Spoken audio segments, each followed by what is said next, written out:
Hey guys, it's Robin, RsIslandCrafts. This is Talk to Me Tuesday for Tuesday, November 13th, 2018. Welcome to my craft room. This week I think I mowed the yard for the last time for this year. Hooah! Maybe we could put everything away for the winter and not have to worry about it again. Winters are really our dry season, so we don't get a lot of grass growing. Sometimes we get those spindly things with the little, I don't know, those weeds that drop all the little seeds everywhere and they're spread everywhere. You have like this much grass, but you have 1,000 of these little helicopter looking plants everywhere. We're slowly easing into the vegetable garden, so I planted some winter vegetables. Well, I planted some beets, some rainbow colored beets. That's about as far as I've gotten for the winter vegetables. I believe beets are still a vegetable. Yeah, there's no seeds in them, so they must be a vegetable, right? And I also planted some strawberries, but I'm not sure if those strawberry seeds are going to grow. They were from last year, and even then I don't know how old they were when I bought them, so we'll see if they grow. But I planted beets all along into my flower bed out front, so it'd be really nice if some bright purple beet tops started growing everywhere.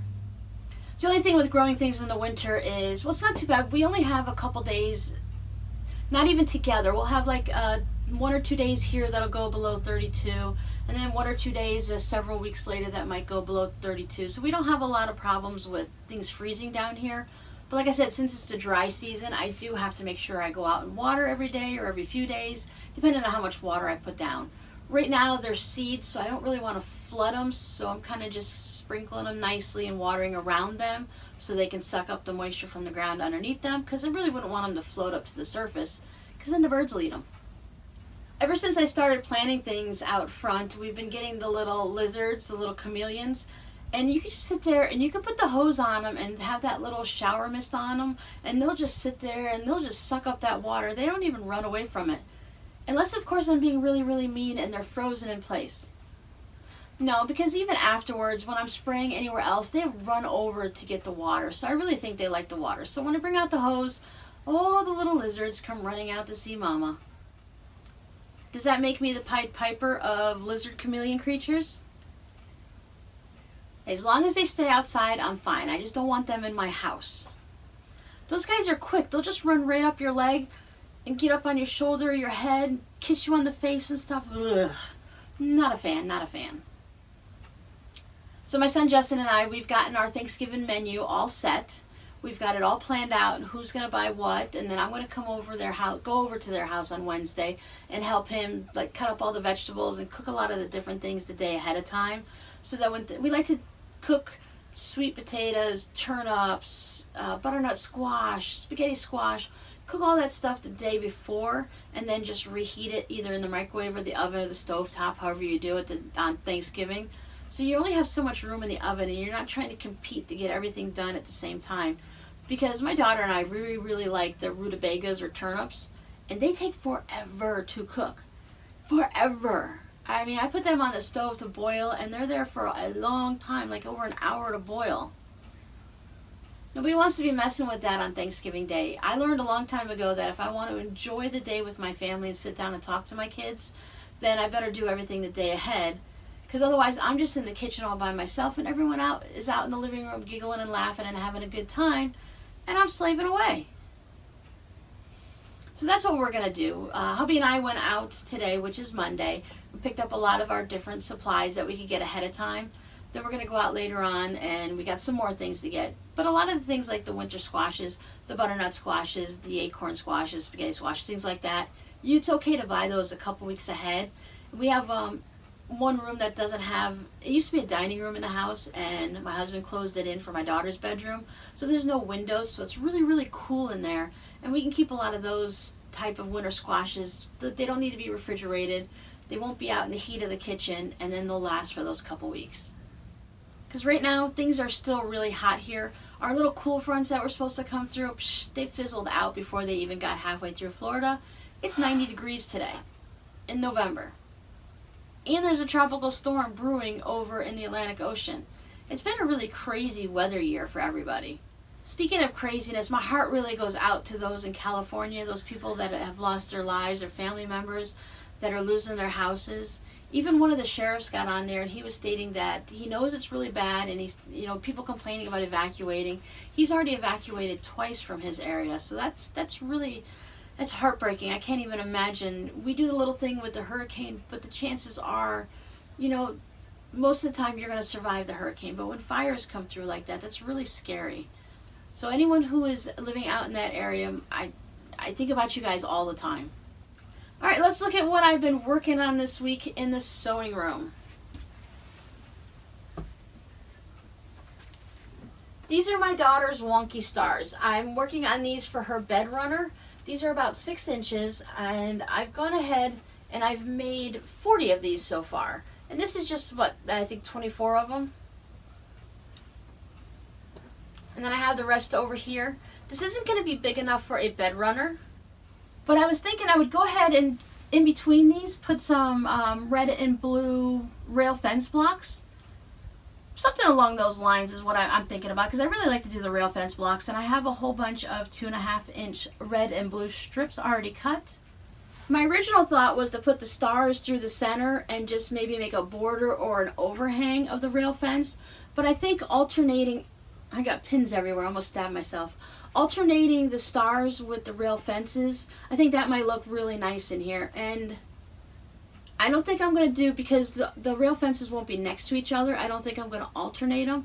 I think I want all of them to go horizontal. Mostly because the bed runner is a long rectangle, that I think them going horizontal will look really nice on there. And that should beef it up really good. I need to go ahead and look at my notes and see exactly how long and how wide I decided to make it, and then do the math to figure out, because I'd originally set it up for 6.5-inch blocks finishing at 6 inches. But these are 6 inches, finishing at 5.5, due to some user error with some of the white. When I was doing the legs on it, I had some issues with the little white parts that go with it, and I think things just didn't get squared up just right, and they weren't having a problem. I didn't realize that there was polyester in this fabric. This is the, what is it, the broadcloth? I want to call it broadband, but I think that's what the internet. So the broadcloth, I think it's called. A couple of people mentioned to me that there's polyester in it, so I had to turn my iron down because I was kind of causing it to wrinkle and shrink up. So now things are a little bit better, but I still went ahead and I trimmed them all down to 6 inches. So I think I just have to redo the math, but it'll probably come out all fine, and it's going to look great, and she's going to love it, because her quilt is red and black, and the rest of her bedding is blue, so red, white, and blue will work fine for her. Plus, it's a great way to use up my red, white, and blue scraps. I have a lot of little pieces of, I've done several, I was doing the Quilt of Value, several years ago I was doing the Quilt of Valor string blocks. So I have already a lot of those, like I said, 2.5-inch strips already cut, some a little bit smaller, whatever. I just cut out the ones that'll work and trim them up so that they're all 6 inches, and it'll be fine. It's not going to matter if some of them have 3 strips in them and some of them have 4. I'm going to try to go for consistency and only do it with 3 strips, and then I'll see how much I can get through my scraps when I do that. But yeah, so I've had a lot of fabric left over from the Quilt of Valor time, and she already has a table runner made out of some of those string blocks that were left over. So I think that'll work out really well. Plus, she was in the Army, so it kind of works out good for her that way. I think this is where I spent most of my time this week, working on these blocks, because for such little blocks, that's really, I mean, okay, there are only 9 patches, but then you've got to do the legs of the stars on each of them. It really took up a lot more time than I expected. I think I ended up working on these for 2 days. Not like full 8 or 10 hour days, but 2 crafting days. But I'm very pleased with the way they turned out, and I'm sure she's going to love it when it's done. So those are my plans for next week. I'm just going to keep working on this, get all the other blocks together, and see how many blocks I can get and how big I can get it. And if I can get into the nice rectangle, I think I wanted it to be about 36 inches wide, and then I know it doesn't need to hang all the way to the floor. So I found out that she does have the full-size double bed. So I'm going to go get the measurements of that. Well, I'll get them online, because if I have to ask my daughter, it'll take forever. So I get that measurement, and I think I want to go halfway to the floor, and I think that'll be fine. I think I'm more concerned about the rows that are hanging over, so that when you put it on the bed, it's going to sit, the edges are going to be right on one of the seams. on the rows so that you don't have like 2.5 rows sitting over to the side. I don't want extra blocks cut in the middle or anything. I wanted to get it to lay right on the edges. So I always thought as a kid I had a bedspread and it had lines that framed my mattress perfectly. So when I put it on my bed, I knew exactly where to lay it and that both sides were going to be even. I don't have a lot of strange little neuroses where things have to be OCD perfect. For some reason, when you're putting it on a bed, you kind of want all the sides all the way around to be even. I know I'm not the only crazy person like that. Hope everyone's finding plenty of time to work on the projects that they need to, because it's a very busy time of the year for everyone. I'm looking forward to see what everyone's working on. And I know a lot of the times we end up seeing them after the holidays, just in case people don't want to put them up on YouTube, so in case any of the recipients see them. So I really like January when you're coming back after everyone gives all their gifts and then you're seeing all the different videos with all the handmade gifts that they've made. Gives you plenty of ideas for next year, and then you have that feeling where you're saying, oh, I'm going to start all my Christmas projects right now in January so I have them all done ahead of time. Look at all these great ideas I found. And then you don't do it. But that's okay. So have a great week, everyone. I'll see you next time. Bye.